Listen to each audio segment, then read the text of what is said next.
Can we turn the lights on in here? It's too romantic. Okay, much better. Assalamu alaikum wa rahmatullahi wa barakatuh. Alhamdulillahi rabbil alameen, wa salatu wa salamu ala ashrafil anbiya'i wal mursaleen wa ala alihi wa sahbihi ajma'in, thumma amma ba'd. I do want to have about 40 minutes to speak with you, everyone. First of all, I'm really happy and grateful to have an opportunity to be in Chicago. The crowd in Chicago is absolutely amazing, and so is this conference. Because I want you guys to retain attention and not enjoy some of the best sleep of your lives, I'm going to ask everybody to stand up for about 20 seconds. Get up, everyone. Come on, stand up. It's okay, let's make this awkward together. Okay. Stretch out a little bit, let the blood flow, Don't stretch too much and accidentally punch your neighbor unless they're your in-laws. Okay. All right, before you get too happy, have a seat. Okay. So the challenge I have is that there are two parts to my talk, and I have, again, less than 40 minutes to present some ideas to you. Something like this lecture I have given before, but I've added some things that I didn't talk about before. Usually in a talk like this, when it's supposed to be highly interactive, I need to be able to hear that you've retained what I'm trying to say to you. So every now and again, I am going to ask you to repeat something. And because they want to maintain the overly romantic low lighting in here, I can't even see the faces in the first row. So the only way I know that you're still alive is if you respond to me in a loud fashion. Is that clear to everyone? Very good. Thank you. So we say in the United States, life, liberty, and the pursuit of happiness. I disagree. I disagree with the pursuit of happiness. I want to start with a pretty serious point. The Quran actually, in its entire discourse, never describes the pursuit of happiness as a real goal. The furthest it goes is the pursuit of contentment, but it never actually acknowledges happiness. Not in the way that we think about happiness. So before we talk about the Quran, I want to build this over the next 20 or so minutes. I want to give you pursuits, literal pursuits that you and I have that go far beyond happiness, that take a lot of effort. And let's, by the way, start at point zero. The lowest pursuit that I'm sharing with you today is actually the pursuit of happiness. It doesn't take much to be happy. Some of you have class at 9 a.m. and you stay home sleeping and it makes you happy. It didn't take much to get happy. Some of you are sitting there, instead of going to get up and do something, you sit there and eat cheese puffs and it makes you happy. Swiss rolls can make you happy. Doing nothing, for some people, doing nothing just makes them happy. So being happy is not really an accomplishment. Obviously, it's something that goes away very quickly too, but it's not really something that takes too much effort. As a matter of fact, most of the time when people are talking about being happy and why they're not happy, they usually blame it on other people. It's because of you, I'm not happy. It's because of the weather, I'm not happy. It's because of Donald Trump, I'm not happy, etc., etc. But then there's a pursuit higher than that, and I'm going to build a number of pursuits, and the lowest of them in today's conversation is the pursuit of happiness. Here's the next pursuit. It's the pursuit of cool. It's the pursuit of social acceptability. I'm calling it cool. And what that means is that I want to be like everyone else. I don't want to be the weird one. There are young people that go to high school and they look different from everyone else. And it makes them feel awkward. So they make sure the next time they can go shopping for clothes, they're going to think about what can I wear, that when I wear it and walk down the hallway in school, people aren't going to look at me funny or make a comment. I need to be able to dress in a way, look away, and talk in a way that does not make me stick out like a sore thumb. I don't want to be the black sheep. I don't want to be the odd one out. I want to be able to fit in and be cool like everybody else. And this, for a lot of people, for a lot of Muslims, they have that struggle. It's a very real struggle, especially for a lot of Muslim youth. Because the kinds of pressures they have are enormous. It's very hard to fit in. There are comments they hear all the time. Our girls go through this struggle every day, especially the ones that wear a hijab. It's not easy. They stick out and people make mean comments to them. The school environment can be a very brutal environment. But regardless, for some people, this becomes a pursuit. As a matter of fact, everything they do. I've even met young people, they don't even like listening to certain kinds of music, but they only do so because all the other friends do it, and they'd feel weird if they didn't do it. They dress a certain way because if they didn't, their friends would actually make fun of them. This becomes a pursuit for people. And by the way, this is not just something that affects young people. It affects old people too. It affects our elders too. They want to fit in too. They want to make decisions based on what other people are doing. They want to move into a neighborhood because everybody else moved into that neighborhood. What are people going to say? Their financial decisions, their business decisions, their family decisions, even who they're going to let their kids marry decisions are almost all the time based on what they think is socially acceptable. They don't think about what's best for them or what's best for the family, but rather what's socially acceptable. That becomes more important. So that's the pursuit of cool. But then there are some people that go even at a higher level of pursuit. What are you after? What are you working for in life? And that next pursuit for some people is the pursuit of popularity. The lowest was happiness. What was next?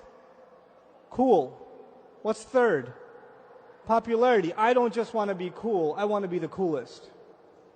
For some people, it's not enough that they're cool, they blend in. They need to wear the most expensive clothes. They need to be the loudest in the bunch. They need to get the most attention. They need to be seen as, the one that everybody else wants to be around. These are people that live off of attention. They need attention. There are other people that are perfectly happy being invisible in life. There are people that go to your school and work in your offices, and they work there for 10 years and you don't even know they exist because they'd rather be invisible. And then there are people who live off of attention. They need it. And the way they get it is by any means necessary. Some celebrities are like that nowadays. These are good examples. They'll do anything to get attention. If they're musicians and their music doesn't sell anymore, then maybe they'll just get involved in some scandal. At least some other magazine, some tabloid is going to mention them. At least they're getting attention somehow. So there's the pursuit of happiness, followed by the pursuit of what? I forgot. Cool. Followed by the pursuit of what? Popularity. Popularity. And some people live for that. That's what they do. That's what their life is about. Above popularity, however, there are people who pursue something even higher. And they pursue prestige. They pursue prestige. Let me tell you what that means. For a lot of people in this world, it's not actually what you've accomplished, but the fact that you look like a big deal. The fact that you're associated with a big deal. So the brand of clothes you wear is more important than the intelligence you have. The words you have to say, the work you've actually done. The kind of car you drive becomes really important. So for some of you whose families are not doing so well financially, and your dad drives a 1988 Buick something, you'd rather be dropped off 4 blocks before your school. Because you can't be associated with a beater. If it was a BMW, if it was a Mercedes, if it was, it was something worth showing off, then you'd be dropped off at the front of the school. There are people who love telling you which college they go to. By the way, I'm asking for directions to the airport. The guy says, by the way, I went to Harvard. Thanks, but where's the airport? You feel the need to let people know that your self-worth has now increased in some way because your name is associated with Harvard. Your clothes, your body is associated with brand name clothes. Something. And for some people, it's actually who they've met, who they've affiliated with. You know who I met? You know who I have a selfie with? It's not actually about you, it's about these associations. You could go to Harvard and be failing all of your classes, but you still get to say, I go to Harvard. You could say that. But at least it looks good on paper. Prestige. And for a lot of people, their entire life is about the image of prestige. That's all it is. That's all they work for. I'm going to start from scratch again. What was the lowest pursuit? Happiness. What was above that? Cool. What was the third? Popularity. And above it is what? Prestige. Some of you, your parents have ingrained in you that you must graduate out of med school because unless you're a doctor, you will have no prestige in society. Nobody will want to marry you. And until you do this, you will have absolutely no prestige. Some of you are working and you rent an apartment and your parents are saying until you buy a house in a mortgage that is far beyond anything you can make economic sense of, until you own a house, you have no prestige. Anybody who has any respect owns a house at least. And out of prestige, people put themselves in social difficulty, psychological difficulty, economic difficulty, spiritual difficulty. Just out of prestige. But then there are people who pursue even higher. We've made a list of quite a few things, but we're going to keep going. There are people whose lives are dedicated beyond prestige to one thing and one thing only. الَّذِي جَمَعَ مَالًا وَعَدَّدَهُ. Money. They don't care about prestige. They don't care about looking cool. They don't care about being popular. They don't care about happiness. They don't care about anything. All they care about is what? Money. And these people are good at making money. They wear smelly, dirty t-shirts. They look like they're homeless, but they're making 30 grand a day. They know how to make money. And they're driving like the ugliest car. They don't spend it on anything. If you look at them, if you met them, you would not know that they are worth millions of dollars, but they are. Because these people are focused. They know that that happiness or cool or popularity or prestige isn't worth it. The real deal is how you make money. And these people are smart and they work hard. They work hard. These are rigorous people. They know how to get the job done. They know how to make that money. They live a miserable life too, by the way. Because they spend all of that energy, and they have a God-given gift. Maybe they're entrepreneurs or they're really good at their career, and they know how to get those promotions. They exhaust every bit of their energy in this direction, and they leave behind a family that's been abandoned. They don't have much in terms of friends. They don't really even take care of their own health. They are miserable in every other aspect of life. The only time you see them come alive is when there's talk about the business, when there's talk about the next investment, when there's talk about moving the career further. That's all they pursue. So that's money. I forgot the list. What was the first one? Happiness. Then cool. Then popularity. Then prestige. And on top of that one, money. And then there are people, and by the way, as I go up, it takes more effort, if you notice. Happiness, eat a banana and be happy. It doesn't take no effort. Being cool requires a little more effort. You want to get popular, you got to do some stuff. You got to make some more effort. You want to get prestige, it's going to cost you. You want to get to make money, you're going to put a lot of work in. You understand? As we go higher up, it takes more and more grit, more and more work, more and more effort on your part. Now the pursuit above that is actually pretty amazing. It's the pursuit of excellence.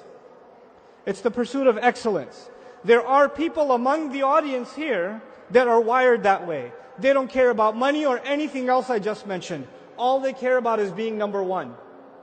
They don't want to just pass the class. They want to be the highest grade. They don't want to graduate. They want to be the valedictorian. They don't want to be the basketball player that made the team. They want to be the MVP. And these people are never satisfied. They're never satisfied. They could get 100 on every exam and they're still like, I need to do more. I'm not doing enough.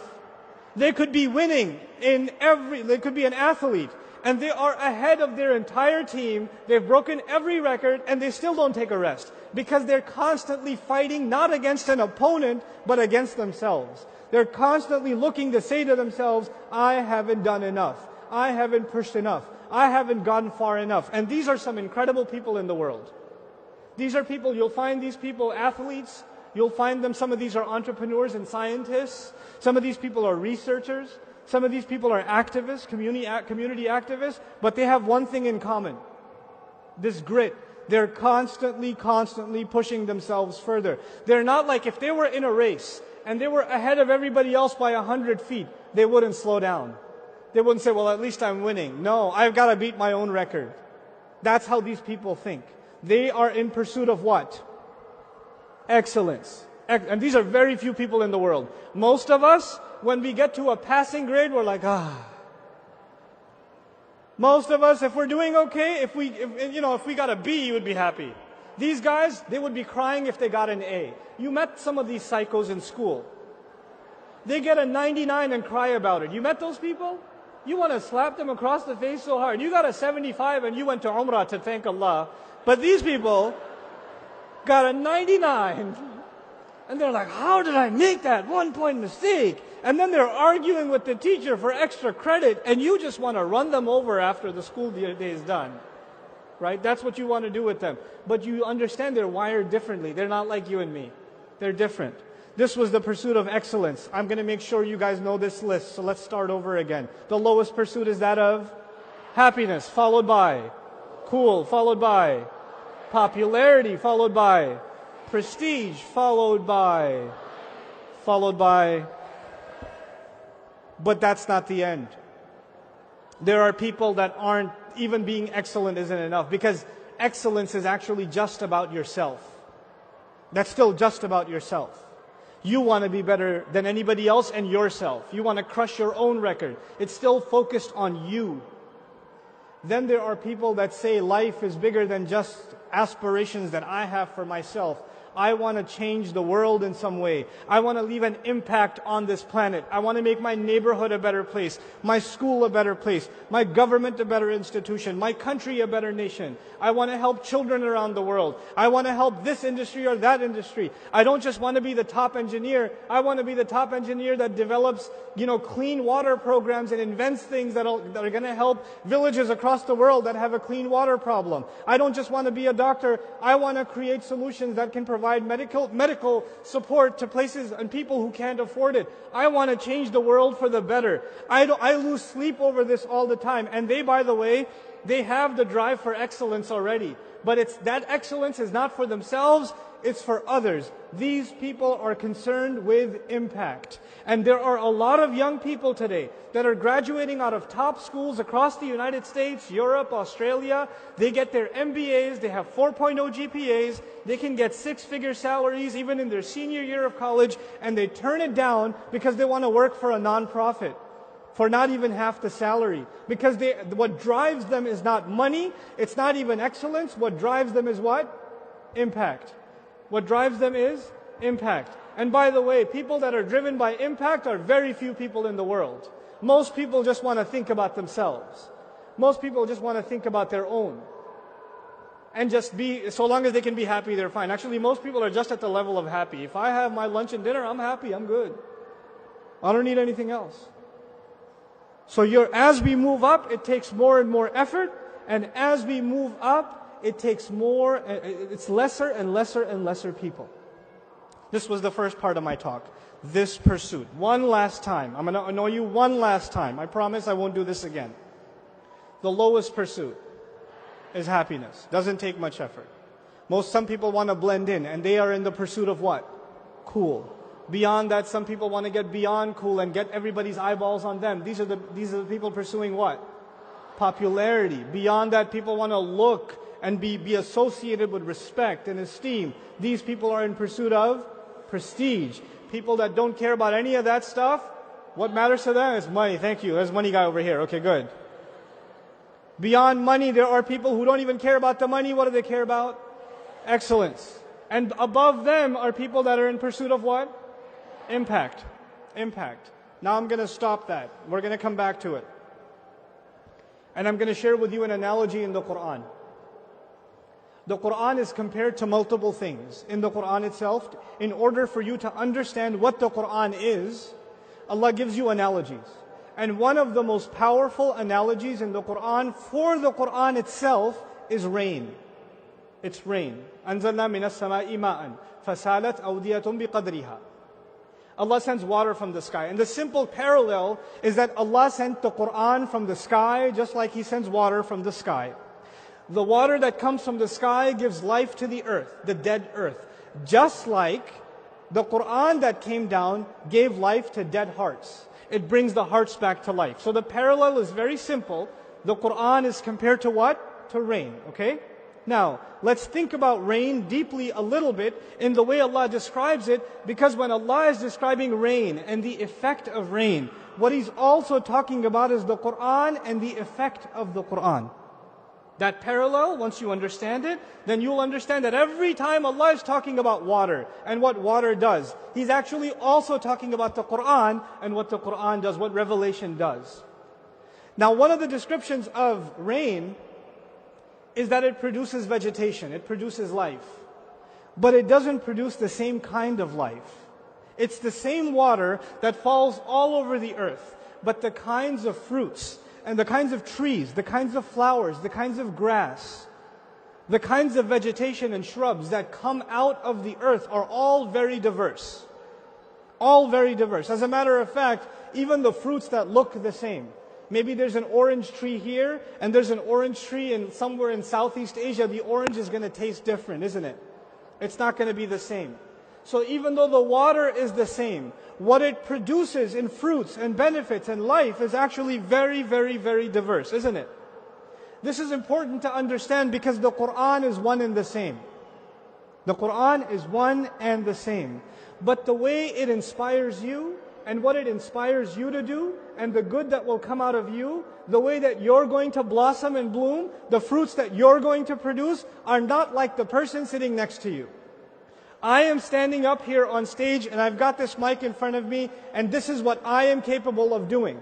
But that does not mean that that is the capability Allah gave you. Perhaps you are a different kind of tree, a different kind of shrub, a different kind of plant. There's not one thing to do for Islam. There are countless numbers of things to do for Islam. The earth, all of the earth needs water.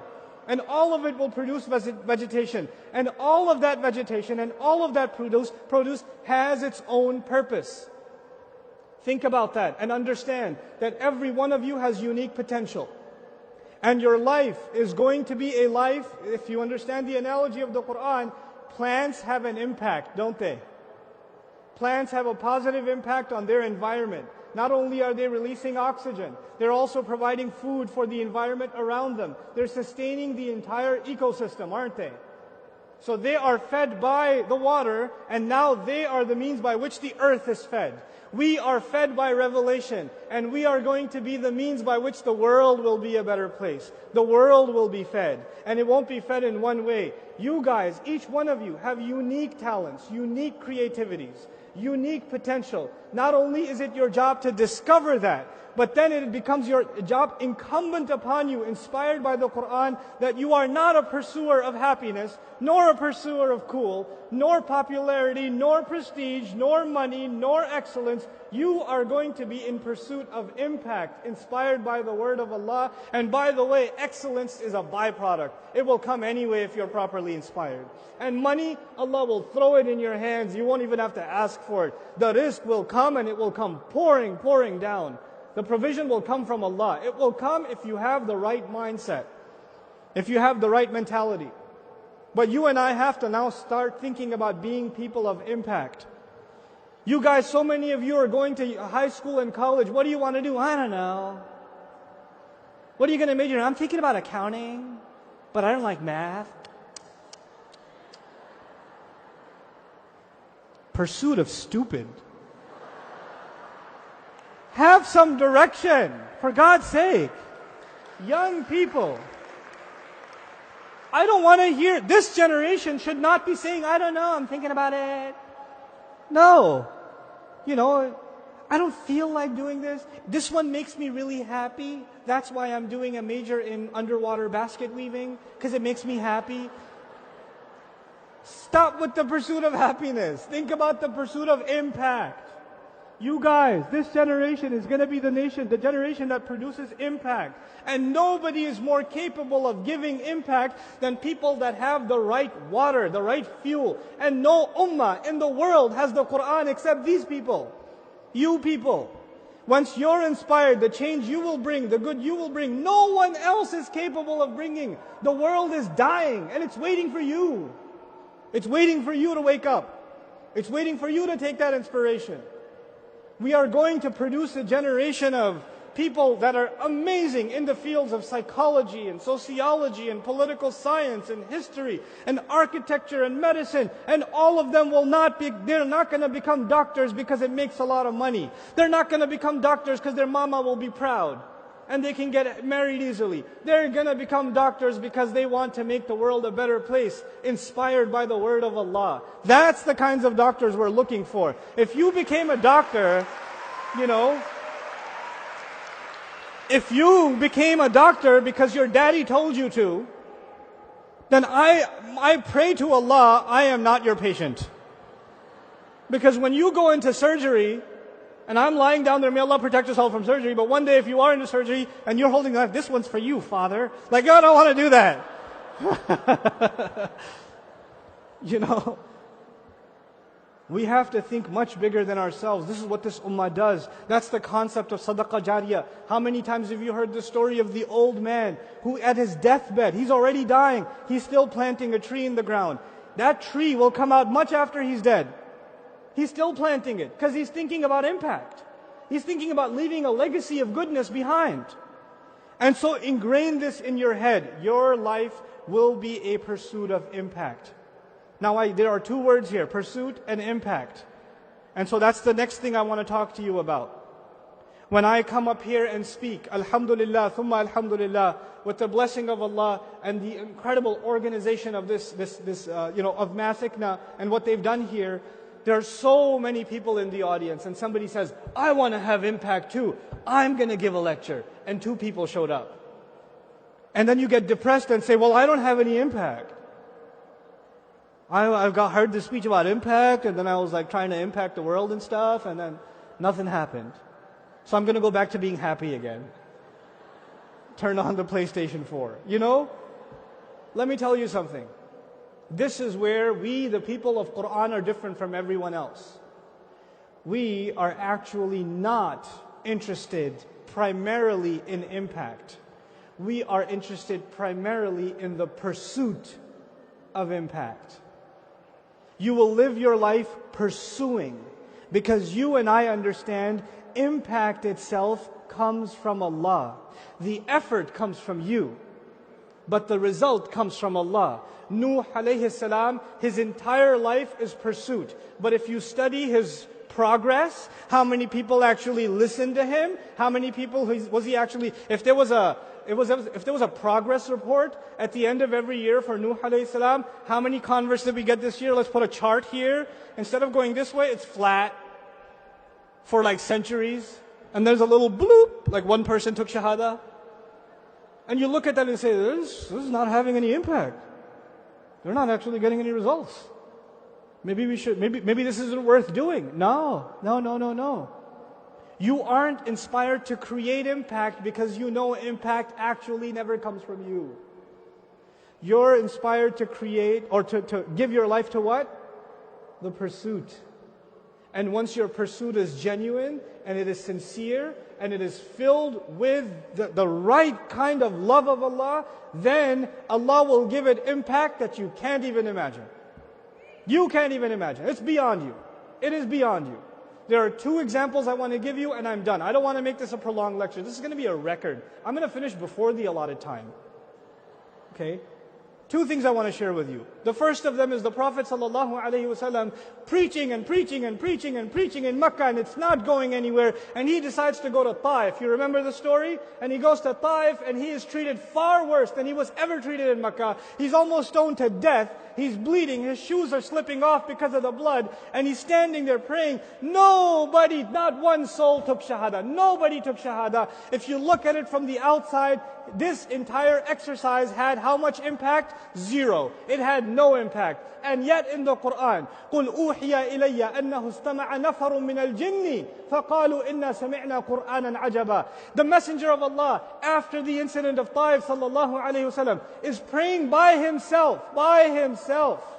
And a group of jinn passed by, and they all took shahada. And not only did they take shahada, they became preachers for Islam and converted countless other jinn to Islam. The Prophet ﷺ did not see any impact with his eyes, so Allah told him there was impact in the world of the unseen. That's not up to you, that's up to Allah.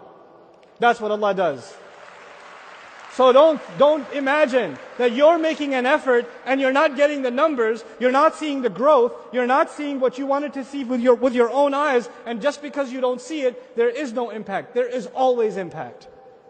Because what you have to show before Allah, if I have to tell you this, I have to develop and internalize a particular kind of attitude. Whether I showed up here with this microphone and one person was sitting here, and even they walked away, or all of you are sitting here, I should have no less motivation. I should have no less energy, no less dedication, because I didn't come here for you. I came here because of a pursuit. That's the mentality I have to inculcate in my mind. That's an ironclad will. This is the willpower of messengers of Allah. That's the legacy they left behind, alayhimu salatu wassalam. They did not look at what was in front of them and get depressed. They kept at it. These were people of pursuit. And then Allah gave them impact. I was going to give you 2 examples, I'm going to give you 3. Since Ibrahim alayhi salam was mentioned. Ibrahim alayhi salam, kana ummatan. He was an ummah by himself. And one of the meanings of that is he was always by himself. He didn't have many followers. And he traveled from land to land to land. And he ends up in this desert, not a pretty place. And he's standing in that desert with his son and he's making dua that people should come to this place, this desolate, hot, not nice weather place called Makkah. He's standing there praying that people should come here from every nook and cranny of the world.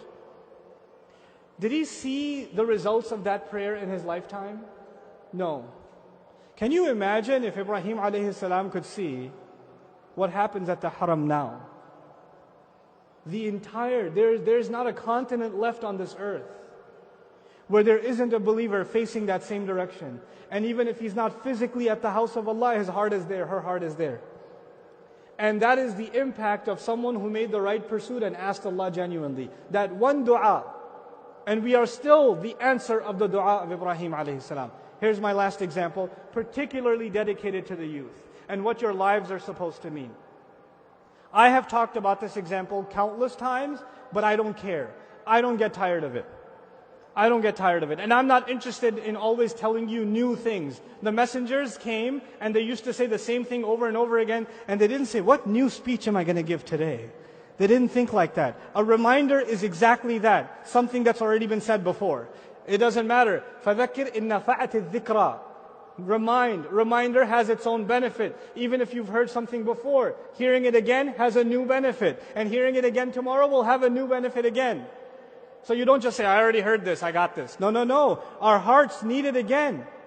Our hearts need to be replenished. It's different from our minds. You can't say, I drank water yesterday, I don't need it today. That's why Quran is compared to the rain. It already rained last year, we don't need it anymore. No, you do.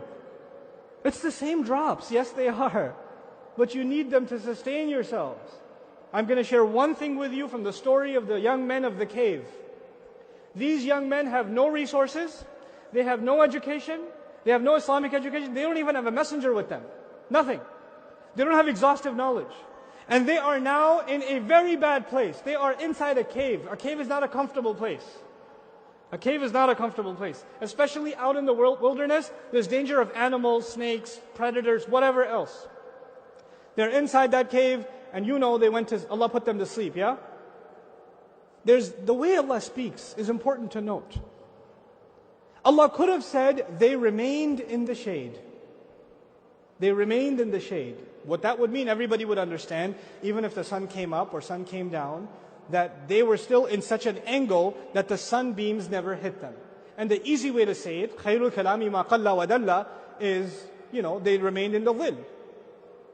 بَقَوْا فِي الظِّلِّ. They remained in the shade. But Allah doesn't say that. He says, وَتَرَى الشَّمْسَ إِذَا طَلَعَتْ تَزَاوَرُ عَنْ كَهْفِهِمْ ذَاتَ الْيَمِينِ وَإِذَا غَرَبَتْ تَقْرِضُهُمْ ذَاتَ الشِّمَالِ وَهُمْ فِي فَجْوَةٍ مِّنْهُ كَلَامٌ طَوِيلٌ.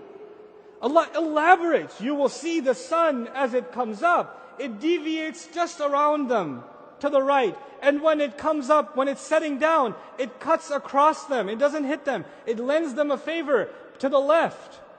While they are in a wide open space right in between. Why did Allah depict this way? Because the language is making it very clear. The sun was supposed to hit them very directly, but Allah Azza wa Jal, instead of describing them in the shade, Allah described Allah moved the rays of the sun around them so they could stay comfy. And the sun would come up and the sun would go down. When people pursue Allah, when people pursue only impact in the akhirah, then Allah will make the sun submit to the service of people that are asleep. They're sleeping and Allah is serving them. The world around you will come at your service. There are people that are running after the world. But when you come to the service of Allah and you truly pursue impact inspired by the word of Allah, let me tell you something. The world, the sun, the moon, the earth, the skies, the seas, they will be at your service. Allah will submit all of this creation for you. خَلَقَ لَكُمْ مَا فِي الْأَرْضِ جَمِيعًا, in its true meaning. These people had no money, no resources, and look at what Allah will do for them. And if Allah can do that for youth then, who were not prophets, who were not Sahaba, who were not knowledgeable in revelation, they didn't have any of that. You know what that means? They are no different from the youth today. There's a reason the Prophet told us sallallahu alaihi wasallam to recite Surah Al-Kahf and when times get tough. There's a reason to remind ourselves of a time when there will be young people who will say, we have absolutely no resources. Nobody's coming to our aid. We don't know how to make any impact. And yet Allah will give them, He'll give them aid from where they couldn't even imagine. مِنْ حَيْثُ لَا يَحْتَسِبْ. He'll provide from where you can't even imagine. This is the generation that will relive the legacy of the young people of the cave. You are the people. This is what we have to rise to young people. You guys, your lives need to mean a lot more than just the next movie that's coming out. Every tweet, every Facebook post, every Snapchat about one frivolous thing or the next. I'm not going to tell you it's haram. I'm just going to tell you your life means a lot more than that stuff. I'm not here to give you a fatwa. Your life is so much bigger. It's so much bigger, man. You got big things to do. Learn to think big.